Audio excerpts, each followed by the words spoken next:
Alright, today we're talking Nissan. We're talking Pulsar. We're talking GTIR.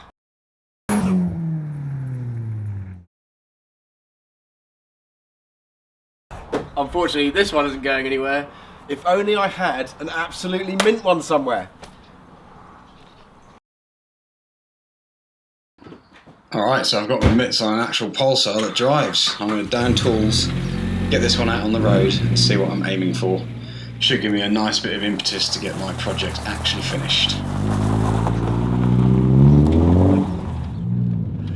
Alright, so I've got this really early Mark 1 car on loan to me today. Literally done, seemingly no more than 70,000 miles. Unbelievable.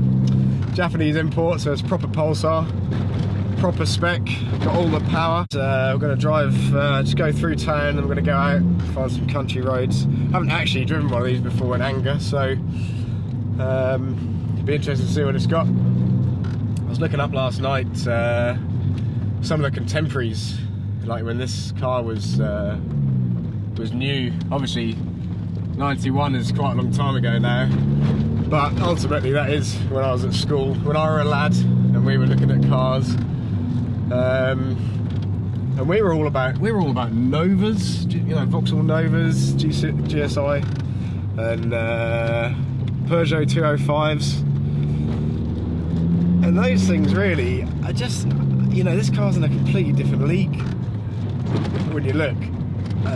Ultimately, the Nova was something like 100 brake horsepower, the GSI one, that is, the top of the range one. And the Peugeot, that 205, that was, you know, again, that was over 100, but it wasn't much over 100. And even when you look at the contemporaries of the day, like the Renault 5 Turbo, that was 115, right? So this, 230 brake horsepower, just straight out of the factory. That's double immediately. Unbelievable. Although at the same time, price-wise, actually probably also double as well. I looked up, I mean this is a bit vague, right, but the Nova seemed to be £8,000 back in the day, back in 1990. And this is more like £20,000, again, back in the day. And when you put that in like an appreciation calculator, then it seems to be roughly doubled by now. So if you bought this today, you'd be looking at, I don't know, £40,000. So clearly a bit rich. And also, we didn't get them in this country straight away until a lot of people lobbied for it. And even then, in the first year, I think basically sold 75 cars. So I think a better result in the rallying would have really helped cement more sales for this little car. Nissan has quite a history of motor racing, entering into all sorts, including Grand Prix, touring cars, and plenty of rallies. They even set a few world speed records. Nismo.com has compiled this history of wins going back to 1958. But if you scroll down to the 90s, you'll see many mentions of the mighty Skyline, GTR, but literally none of the Pulsar. Whilst the GTR has gone on to the kind of JDM legend status, the same is not quite true of the GTIR. These are the results of the 91-92 World Rally Champion Group A races, and Nissan Motorsport Europe, or NME, the factory team, never won a race. In fact, third would be their best placement in the season, listed with mechanical DNFs. Of course, there were various reasons cited for this, like the Dunlop tyres and the top-mounted intercooler not working so well when it was hot, and of course, where would you be without a bit of political shizzle inside of your own company?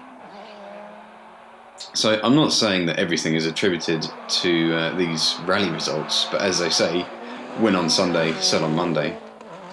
And whilst these results did not cement the car in our hearts and minds, what they did leave behind is the 14,000 road-going homologation cars that they did make, and they are special. 30 years on, these cars are still fast. Just to quantify, and when I say fast, as demonstrated here, I mean 0 to 60 in just over 5 seconds, this standing quarter mile in 13.5 seconds, and a manufacturer claimed top speed of 144 miles an hour, not demonstrated here. The power comes from the red top SR20 DET. The SR20 replaced the also in top spec turbocharged and intercooled CA18 engine. The primary drivers really being that the CA18 was quite expensive to produce and also was starting to not meet the emissions laws. Of course, the SR20 DET is a very well-known engine, so you don't need me to tell you that there was a unique variant coded 54C for the Pulsar. You also don't need me to tell you that this 2-litre unit produces 227 horsepower at 6,400 RPM. Of course, for the Pulsar, it was mated to T28 turbo and of course this fabled top-mounted intercooler. Just imagine that you could get a lowly spec N14 with the CD17 1.6 litre producing a mere 54 horsepower.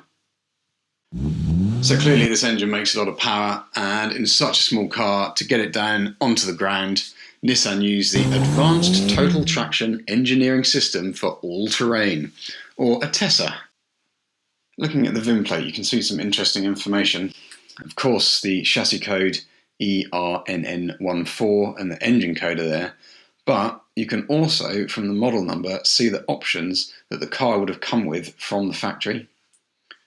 You can translate these on the excellent site GTIR registry. So, last digits of this one are DALJ_BA. Looking these up, you can see D, normal, so it's not designated to go to a cold climate. Car's got 5 seats, comes with the bonnet vents. This one came with rear mudguards, but I think they're long gone. J is ABS, obviously got a blank. B, sound selection, dunno. And then A are these ELR rear seat belts. So, I ought to start summarising my experience with this car.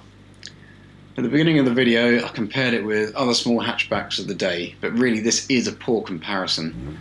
This car exists specifically as a homologation special and not something for the mass market. It is a byproduct spat out from cutting-edge racing of the day. Weighing in at £2,400, this car had similar figures to a Porsche 911. The driving experience is unexpected. The car feels extremely solid and planted to the road. Admittedly, the car I'm driving has got stiffer coils and uprated calipers, but in general there really are no rattles or squeaks from inside, despite the age of the car. Looking out over the bonnet, you get a purposeful view of the intakes and the vents. They are real. This car needs them. Sitting at idle, you get the notion of the raw race heritage. The extra oil and boost gauges adding to the real racing cockpit feel. And because of the small size, you get a nimble car that's just raw fun, easy experience. Some cars you don't get until you've driven them, and once you have, you become part of the club. You get it. With it being the 30th anniversary of this rare car, you're unlikely to even see one on the road these days, but now I have driven one. I am part of that club. More than ever, I cannot wait to get the one I'm restoring back on the road. So please subscribe, come with me. Thanks for watching.